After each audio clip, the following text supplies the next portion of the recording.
ახლო აღმოსავლეთში დაძაბულობაა. მსოფლიოში ენერგორესურსებზე ფასები იზრდება, თუმცა ერთ-ერთ პატარა გერმანულ სოფელში ომის შედეგები დიდად არ იგრძნობა. ფელდჰაიმში ადგილობრივი მცხოვრებლები მთელ ენერგიას განახლებადი წყაროებიდან გამოიმუშავებენ. აქ სახლები ქარისა და მზის ენერგიაზე მუშაობს, ხოლო გათბობა ადგილობრივი ბიოგაზის სისტემიდან მოდის. ეს ჩვენი ახალი გათბობის სისტემაა. სითბოს ბიოგაზის სადგურიდან ვიღებთ. სოფელში ცხელი წყლის მილები დავამონტაჟეთ. 3 კილომეტრის სიგრძის მილსადენი გავიყვანეთ. ეს მილსადენი აქ გადის და მთელ ჩვენ სახლს ამარაგებს.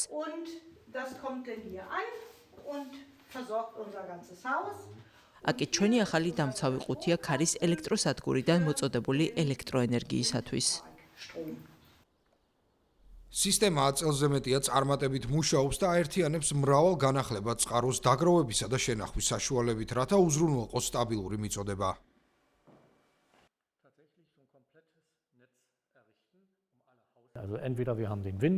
ჩვენ გვაქვს ან ქარი, ან მზე, ან ბიომასა, ან ხის ნაფოტები, ან საცავის ობიექტი. ჩვენ მოვახერხეთ პრაქტიკულად ყველა კომპონენტის გაერთიანება, რომლებსაც ამ მცირე მასშტაბის საპილოტო ობიექტზე განვიხილავთ.